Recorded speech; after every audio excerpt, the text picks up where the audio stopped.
All right, well, we left off talking about William Beaumont. And this is kind of skeezy if you really think about it, but it's very fascinating what happened. Where an individual was shot in the stomach and he allowed a fistula to form, which literally meant like a hole going into his stomach. And so from there, he saved his life, but he made sure that it didn't close the hole. So he was able to actually dangle pieces of food on a string and see how fast it digested. And look at the difference between how fast like bread digests, how fast meat digests, how fast like fats digest and otherwise. So it really started to give you some ideas on literally the beginnings of digestion. And it was literally from, unfortunately, allowing a hole to, open up in the side of another human. Now we're getting into nearly the 1900s, and we have finally our first true exercise physiology text by Lagrange. And this is interesting. We're showing how, see the quote below, we understand that lactic acid is being produced from contraction, and that I do enjoy the second part, which is the alkaline blood passing constantly through the muscle would instantaneously neutralize the lactic acid formed. Now, Yehor, I know you've lived it from doing the Wingate lab, and Diana, sorry, I'm sure you've experienced it at one point before in your life. Does it always immediately neutralize the acid, or does the pH eventually drift down from exercise?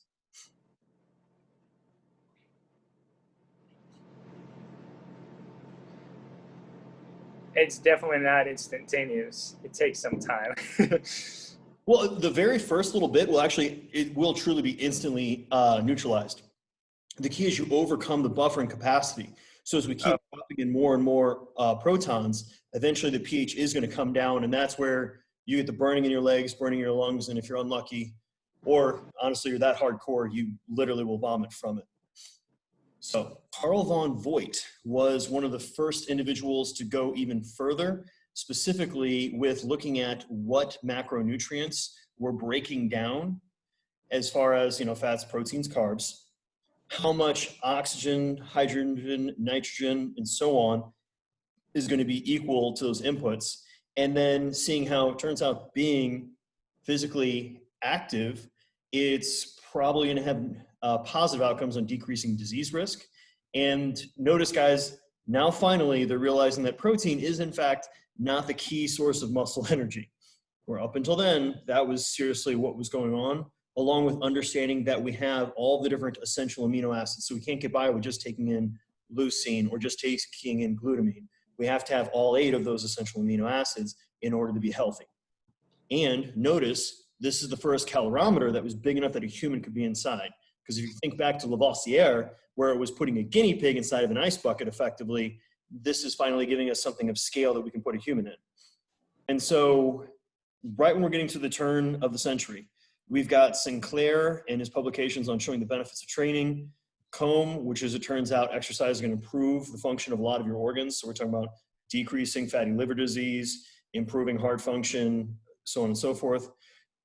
Douglason, which is preventive medicine, and we see how that is still something that we wish people would take advantage of more these days. Byford, we're understanding the actual physiology of exercise, so what's going on with heart rate and what's going on with oxygen metabolism and so on, not necessarily oxygen metabolism, but definitely ventilation, and so on.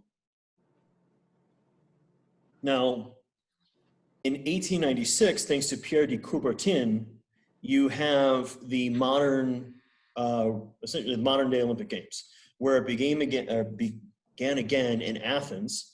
And initially it was relatively a small field of sports. What's fascinating is weightlifting had single arm and double arm events. A lot of the other events were relatively somewhat familiar. And compare that to the ancient Olympics, where I talked about the encumbrances and how freaking sweet those were, along with, it was a stadium, which was that 200-yard race. Now, once we hit 1900 is where we're getting into work physiology. And why do you guys think it was work physiology? Is that a timeline for Industrial Revolution? Yeah, bud. Right. Work physiology, because we're looking at how can we keep workers being more productive before they gas out on the line. So it's effectively trying to look at, okay, well, how much energy are we using whenever we perform any event? So when I say energy, I think a big thing for you guys to kind of conceptualize is how important energy is for our life. You know, energy is what's putting the light on in the rooms we're in right now. You know, burning dead dinosaur is what is giving you the energy to get your car to move, unless you drive an electric vehicle. You know, we're constantly trying to produce energy, to harness energy. And obviously, specifically, we're looking for it here in the human form. So notice we see really the first lab is going to be at Wesleyan College, or one of the first labs is going to be in the US at Wesleyan College, where trying to effectively get an idea for how much energy people are using. And notice, guys, the original funding was actually from the Department of Agriculture. Now, A.O. Atwater also was was important in creating a exercise bike that would be able to quantify. So this is that human calorimeter. So if you guys look at that's the room that people would obviously monitor. On the picture on the right, you can actually see if there's a cot leaning up against the wall, because they would look at, you know, the energy expenditure for 24 hours. So you'd be stuck in that little room. I believe there was a small rudimentary toilet, and they still had a bit of a cycle along with a chair that you could sit in. Things were a little different. So in fact, here, what I was talking about a moment ago is the cycle ergometer. And why the cycle ergometer was a relatively big frame shift development was the fact that it's very easy to quantify how much work someone does on a bike. Because if we know the resistance on the flywheel, we know how far the flywheel has gone, we have work. Remember, force times distance from good old biomechanics, Igor. However, when we're talking about walking, now we've got differences in how efficient is your gait, how heavy is your body, how much load, and so on and so forth is going on. So here is A.O. Atwater's laboratory, where you can see the calorimeter, you can see the machine next to it that's doing the quantification, and this is the actual building. Now here's the craziest thing about it. It took literally 8 people working for 12-hour shifts to keep that thing running. So if you think about how annoying it is to be in the ex-phys lab whenever we're doing body comp, where when we have 3 of us, it's pretty comfortable. Imagine if we needed another 13 of us and we're working an 8-hour shift just to test one subject, and we had to have a second shift come in. So like the picture on the bottom right, that's literally his staff. Now, what we have here is what's known as the Haldane Apparatus. The Haldane Apparatus is really interesting because this was one of the first ways that through obviously a number of systems, you were able to take expired air that they had sampled and look at literally how the mixture of oxygen and carbon dioxide has changed due to exercise. So we can get an idea of literally how metabolically demanding was the exercise that these people performed. Now, Augustus and Marie Krogue were probably the first power couple in exercise science. Both of them were very well published and successful scientists. Specifically, August Krogue literally won the Nobel Prize. And so he was able to do a wide variety of research studies. He worked in Niels Bohr lab in the 1890s. And then a lot of people consider him to be one of the essential fathers of exercise physiology. Now, what's really cool with him is, you know, he was always trying to strive to do more. So here we are with that Haldane apparatus. So we're looking at expired air. And then, oh gosh, I can't remember what his wife, gosh, what her major publications were in. It's in your text, so that's something definitely worth looking up.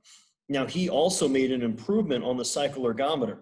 And this cycle ergometer, I know the basic setup is different, but if you look at the way the weight is loaded on the back to increase the braking resistance, does that remind you of any type of bike that we've used in the lab, Ihor, or maybe any lab that you used in your undergrad, Diana? It's in your office, I think. Bingo. Yeah. The mono bike that you use for wind gates. Because there you have a lot more adjustability for the resistance you're going to go ahead and add for the brake weight. You can literally say, we put 1 kilogram of resistance on the line. So Krogue and Linhard were some of the first to really understand that you create this oxygen deficit, and understanding how it's highly related between how hard you're exercising and some of the initial research showing how your diet is going to influence your respiratory quotient. So remember, that's how much oxygen you're taking in to how much carbon dioxide you're giving off. So, Diane, are you familiar with the oxygen deficit? Yes, a little bit. Okay, just give us the basic, how you basically think of it. Is it like how much oxygen you're getting throughout your movement or exercise? Think of the oxygen deficit is if you go out and do like a hard sprint, when you finish that sprint, you're still breathing hard for maybe a minute or two before you come back to normal because you're paying off that debt. Okay. So the joys of how you can go harder as far as using anaerobic metabolism and what you can keep up. Which, don't get me wrong, no offense, as a golfer, if you're going into hardcore oxygen deficit, that's probably because there's an alligator on the golf course chasing you, or that's probably not in the normal way of your sport. So what's fascinating is notice his work took him all the way from Greenland. So we're looking at the effects of exercise or movement in colder environments, and then the antithesis of doing work in the Arizona desert on what type of influences on performance being in heat exposure. So, dear God. The Seven Little Devils is definitely something worth looking up as far as the amount of work that he was coming across, but we're talking about looking at mechanisms of gas exchange, understanding how there's capillary diffusion and we're getting oxygen taking up in the cells, giving off carbon dioxide, and then the opposite being true when we're in the lungs.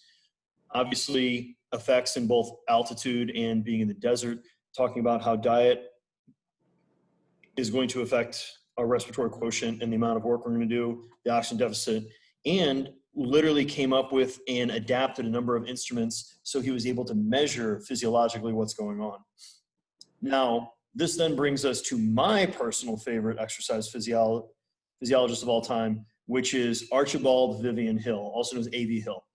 Now, originally educated at Cambridge from the UK, studied under Fletcher and Hopkins, and then did a lot of his work focusing on lactate removal, along with not just getting the Nobel Prize for how muscles are producing heat during exercise, because it turns out our muscles are relatively, every cell in the human body is not that efficient, meaning a lot of the energy that we break down is lost as heat.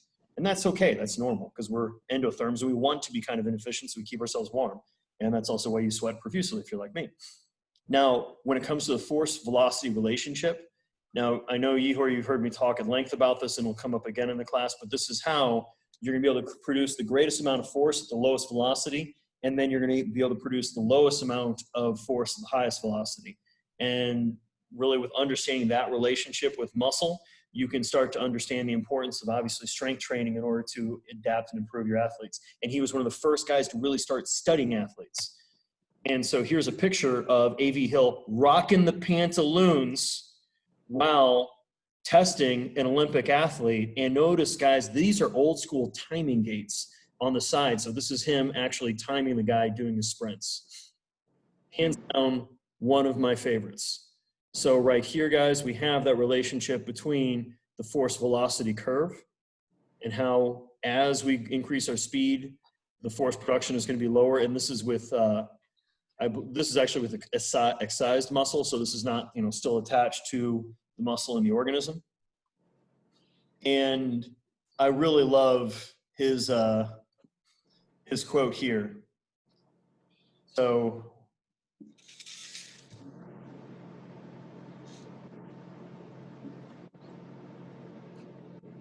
let me know when you guys are ready for the next slide.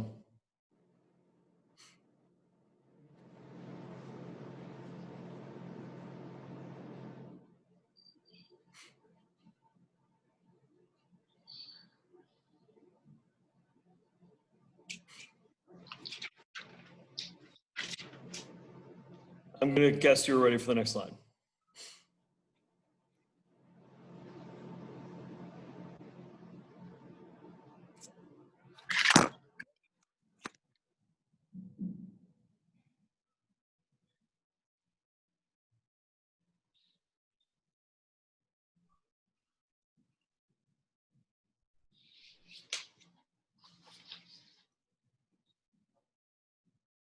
Can you tell why I'm an AV Hill fan?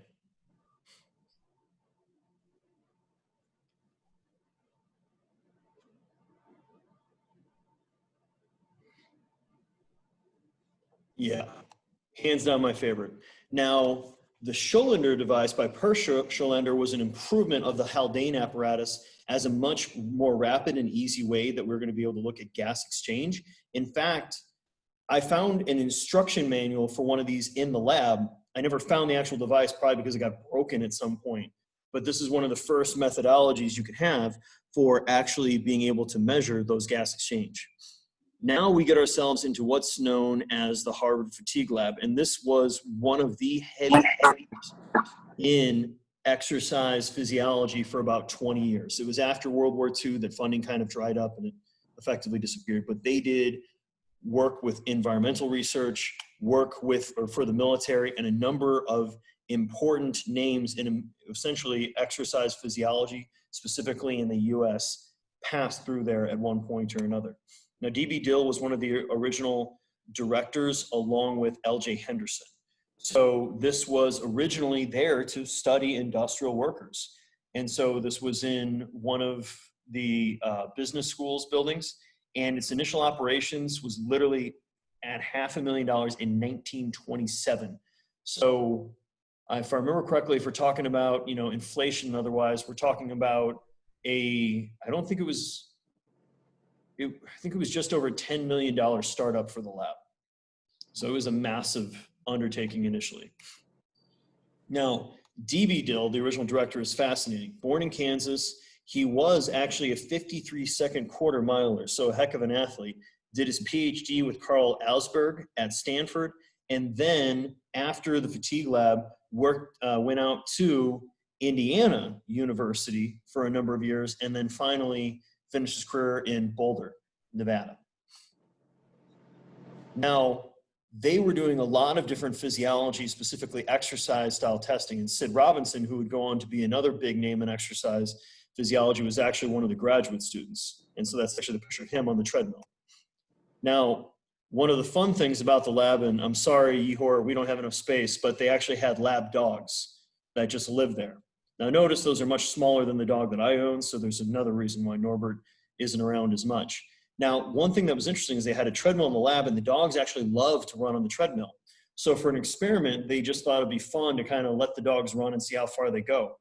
Now notice it said they gave them a no carbohydrate chow compared to a carbohydrate chow, the dogs ran much shorter period of time. Now here's the crazy thing. That period of time they ran on the treadmill, that's 19 hours and 24 hours. That's how much those dogs loved running on a treadmill. And then also basic effects of carbohydrates. So once Sid Robinson graduated, got his PhD and otherwise, he went on to found the lab at Indiana University. Stephen Horvath went on to UC Santa Barbara, doing a lot of interesting work on environmental studies. And a number of just folks from all over, even Ansel Keys, who I've got my issues with, but those for a variety of other issues. All of those folks passed through there.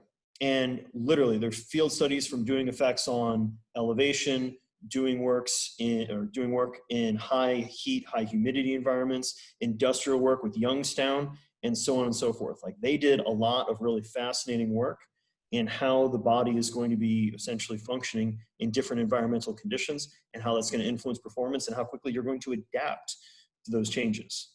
Now, meanwhile, in Europe, you've got a number of great Scandinavian researchers starting off with Christensen, Hansen, Astron, and Banks-Saltine. Now, Christensen and Hansen were doing a lot of interesting work also on nutrition, specifically looking at effects of carbohydrates in the diet and exercise to fatigue. Astron was doing a lot on human capacities, and that's why there's the Astron submaximal aerobic test that you can do in order to kind of be slightly predictive of someone's VO2. And then Saltine, who is actually looking at the effects of exercise on muscle metabolism and actually looking at the true muscle physiology. So Christensen literally studied under Krogue and looked at the effects of nutrition on athletic performance. And Worth, Asmundsen, and Nielsen were talking about what was referred to as the Three Musketeers over there because of the amount of work those gentlemen did. So if you look at the work on the right, and the graph is literally from one of their papers, you can see how when athletes were either giving a high carbohydrate diet, a mixed diet, so it's kind of a moderate amount, and or a low carbohydrate diet, you can see that the duration for aerobic style work where they were trying to maintain a pretty equal work output was actually greatly limited without the carbohydrate, that is. Now, there's a picture of Olaf Astron and Banks Saltine, and that one I believe is actually from the 1990s, thanks to Philip Gallagher. Now, what we're also seeing in this period of time is understanding the importance of the nervous system, both the central, peripheral, and autonomic. So understanding how we need to activate our nervous system in order to move, how exercise is going to influence our respiration, how just all of these wonderful effects of our cardiorespiratory system are going to affect our ability to perform, and how our autonomics, meaning parasympathetic and sympathetic, is going to change our heart rate, along with how we're going to be tapping into our autonomic nervous system, specifically the sympathetic branch, more and more exercising, and be able to measure that by looking at epinephrine and norepinephrine, or adrenaline, noradrenaline, depending on how you guys were taught the terms. Now, understanding the importance of the muscular system, all the way back from looking at strength data literally on Union soldiers in the 1860s. And then there's work in student populations and other individuals. One of the issues is for a long period of time, it was well that if you happen to be doing too much resistance training, you were literally going to kill yourself at a young age. So the only way to live a long life was to do a lot of cardiovascular work. And that really wouldn't be turned around until essentially about the 1950s, 60s, thanks to really Bob Hoffman and the York Barbell Club. And of course, the dang MD that they showed it to, or PhD, I can't think of his name right now. But if I do, I will be sure to go ahead and talk you guys through it because it's a fascinating story. But then seeing how we have not just looking at how much force we can produce and then how that's going to go ahead and fatigue on out, which is really important to be able to quantify, looking at how muscle soreness and waste products are going to be related to one another, and then how fatigue and lactate production and accumulation are going to be related, along with getting back to Hill and other folks, how much work we're really performing. So when it comes to the cardiovascular system, you have everything from as simple as just being able to record heart rate during a stationary movement, looking at heart rate when people are doing different exercises, looking at blood pressure, looking at how blood pressure is going to be influenced from exercise and immediately post-exercise. Because if you think about it, guys, that's relatively hard to go ahead and take. And then I enjoy the conservation of mass. We're talking about using energy, and people don't accidentally lose 100 pounds or accidentally gain 100 pounds, but there are going to be some influences there, and how exercise is literally going to change your own physiology, like the size of your heart.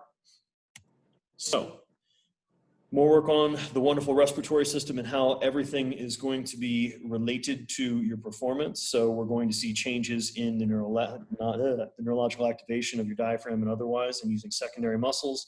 How once we go ahead and have that increase in hydrogen ions, aka decrease in pH, we're going to increase our ventilation, which gives us the ventilatory threshold, which actually comes on pretty much right where we hit our lactate threshold, and how we're going to have changes in CO2 levels and otherwise thanks to exercise.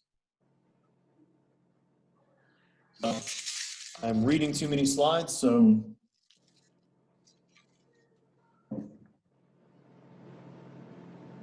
one thing that I do think is fascinating here is the elevation of leukocytes with acute exercise, which literally means exercise is going to be influencing your immune system. A lesser known fact, and there's even more recent stuff, specifically some of the work that's being done by my friend Jake Sedlick, which is showing that literally immune function is related to physical activity levels, and individuals that are obese and sedentary actually have some of the worst immune responses that you're going to see. And that's going to be fascinating to see as his work keeps being built upon and comes out, because it is going to very much so upset a lot of people. So in the 1950s, we have the beginning of the ACSM, American College of Sports Medicine, and that's the book that we're going from right now. We're literally in 54 is also when you have Roger Bannister breaking the 4-minute mile, Huxley and Hansen understanding the sliding filament theory, and the founding of the ACSM. And another fun fact is, if I remember correctly, that was actually the year my mom was born. I think in a way she's aged better, but in a ways, well, you know, I'm recording this, so I'm not going to say anything more because that would be a real jerk thing if she found it. Okay, but effectively starting as a small kind of offshoot of the American Health, Physical Education, and Recreation Society. And then from there, building and building to where literally these days, when the national conferences happen, you're going to literally see like over 20,000+ people there. This past year, obviously due to COVID, it didn't happen, but it was literally going to be in the convention center in San Francisco. So it's big, and it's a lot of fun. And in the 1960s, you have the reintroduction of the muscle biopsy technique. Now, this was originally developed by Duchenne, as far as like Duchenne's muscular dystrophy. He's the guy that discovered it, not the guy who first had it or documented it. And he was actually taking a muscle biopsy of individuals and seeing that the biopsy of the individuals with dystrophy is not the same as the ones that did. And specifically, thanks to Bergstrom, who literally the needle is named after, and Haldane, you're going to see the revitalization of this, because by going and taking a biopsy, you're literally able to see the exact muscle itself. So you'll be able to see how it's changed from rest, how it's changed due to aerobic training, to resistance training, how it's changed chronically. There's a lot of fascinating things you can do. And so the Bergstrom needle, which is pictured here, is a wider needle that goes into your leg. So you have to make an incision with a scapula, that'd be pretty fun, scalpel. And you're going to first obviously numb the area with like lidocaine. And then from there, you make the incision through the skin, through the fat, and then through the muscle fascia. The needle goes in, and the needle has a pointed end, but the pointed end, if you guys see, has a notch. And so what happens is there's an outer needle and an inner needle. The inner needle is inside, and when you push it in, that's razor sharp. So what happens is the needle goes in, and a small bit of your muscle falls into the empty slot there. The inner needle then gets pushed forward, and that makes a little chop. So literally the Bergstrom technique with the double chop method, which was further improved, or not improved, but you see modifications from guys like Starin and otherwise, that you also apply suction so you can pull a little bit more muscle fiber in there. I've had 3 of them done to me. There's people that have had way more done. Yeah, this is an example of, this is somebody's gastroc. Mine were always the vastus lateralis, but it allows you, once again, to see a lot of information. I'd be lying to you if I said it's comfortable, but at the same time, you're able to get a lot of good information. And so specifically, literally using Bergstrom's work, he was able to take these samples of muscle and from there, be able to relate the amount of carbohydrates somebody had in their diet and how long they could maintain a work output before they fatigue. So notice time to exhaustion. Now, what's really interesting whenever you guys are looking at these things, and always keep in mind, every little dot on that graph is one sample of somebody's muscle they gave to this science. So it is really important to have a respect for the science, and that you, in order to do some things, you gotta do some things. Now, the first true human performance lab is going to effectively have been established in 63 by Buskirk. And you're going to see, as far as mobile, like literally having equipment that can go places, so you can go ahead and do research in different areas. And this was at Penn State. The second is going to have been at Ball State, which was developed by Dave Kostel, or directed by Dave Kostel from pretty shortly after its inception in 1965. And what's really cool is Ball State did a lot of interesting research, specifically with both astronauts and, just for you, Ihor, cosmonauts. And actually, I got a really cool story about that. You need to ask me it in person because it's awesome. And from there, you see a lot of other, Goldnick, that's the frickin' dude. Goldnick is the man. Sorry. So Halsey's really interesting because he's looking at both mitochondrial expression and biogenesis, meaning literally building more mitochondria from doing certain types of work that has enough metabolic stress. Hey, where are you at? There you are. This is Sadie. Diana, you might want to mute yourself.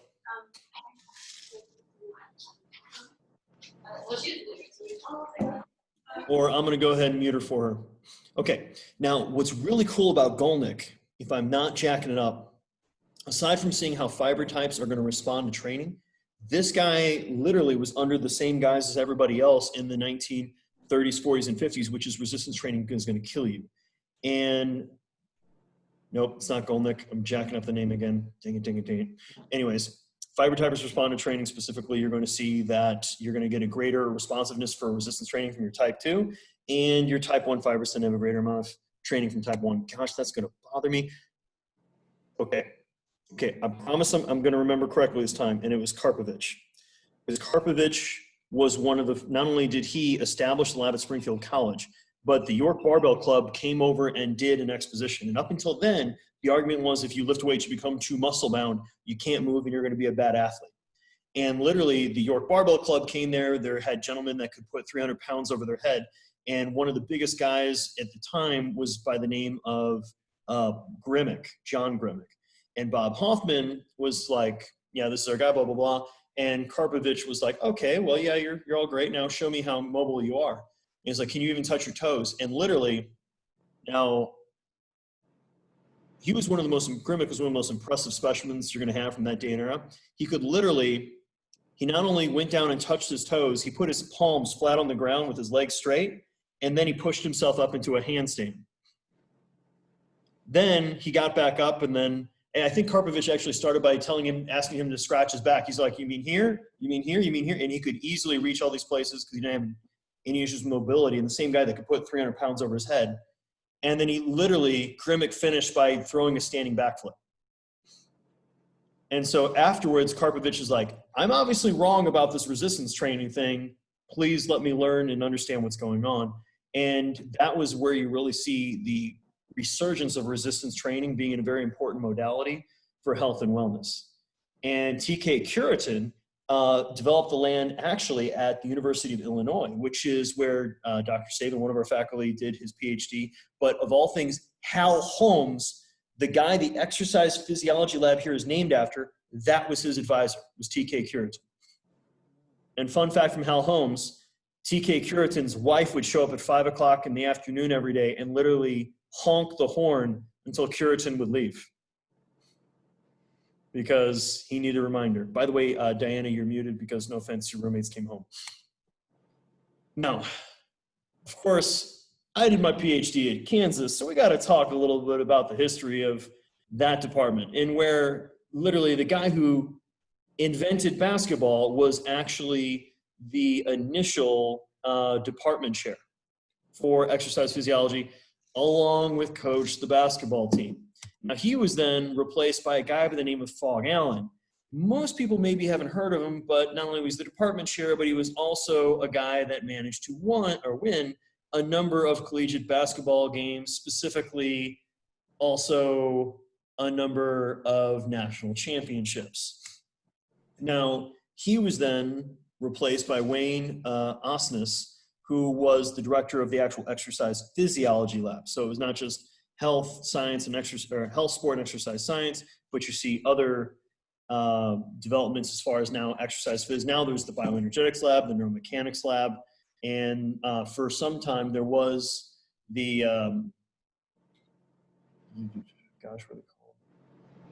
Effectively, it was a weight management lab, but I can't think of the name. And that was actually ran by Joe Donnelly. Now, Energy Balance Lab, there you go. And I believe since Joe has moved on, Dr. Gallagher was one of the faculty members that I worked with, and his advisor was Dave Kostel. Now, Trent Herta was another gentleman I worked with. He worked with Kramer, who's at Nebraska, along with Andrew Fry. Dr. Fry is was my PhD advisor. He's the guy I did my dissertation with and everything else. He was trained by Bill Kramer, who's currently at Ohio State University, and that's a relatively big name in the world of strength conditioning.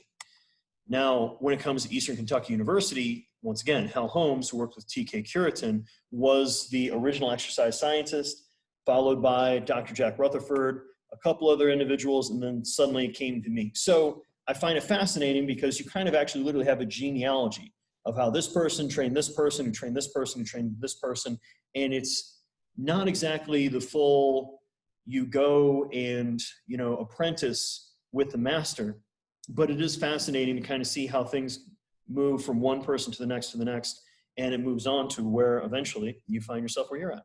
So if you decide to become a soft academician like me, you can add yourself eventually to the wonderful family trees. So I think we have an idea of what are the basic disciplines that led to exercise physiology. And then it's important to understand the context of, you know, what's going on with social development. So a lot of the money you see these days put in exercise physiology is in disease prevention or improving outcomes from disease. It's relatively hard outside of getting money, from supplement company or equipment manufacturers to really go and try and do research on really developing athletic performance. But as far as helping individuals with weight management, decreasing diseases like type 2 diabetes that can be at least pretty heavily improved through a good exercise and nutrition program, that's where you see a lot of the money going. Now, burn through that kind of quick. What questions do you guys have for me?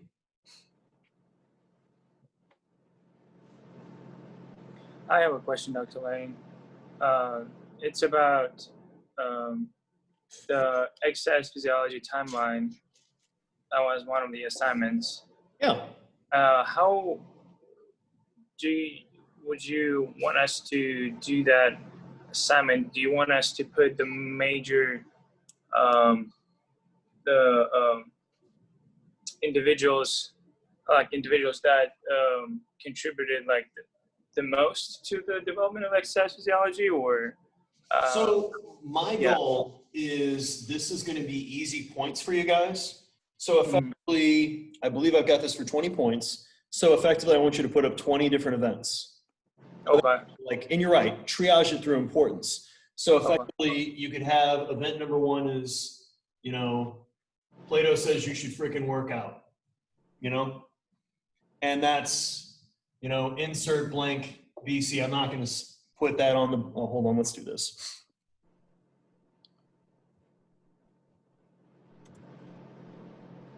And I'm going to make sure that I pin my video. So from there, you know, we go forward and then we get to, you know, Galen did blank, and that's just a little bit also BC. Then we're going forward and for a while, and we get to Avicenna and so on and so forth. So we're kind of seeing the timeline of the progression there, that software. So all I'm looking for is 20 different points, and I prefer if you guys all use, that's why I said try to use that certain software. So the basic idea is you guys kind of collectively can make a document that then can be used for future classes. Sure. So something I think would be kind of a fun way to look at it, and that'll be a lot easier. Plus it's going to be a good studying tool for you guys anyways, because you're going to kind of see how the natural progression was as far as learning and understanding. Okay. So let's go ahead and that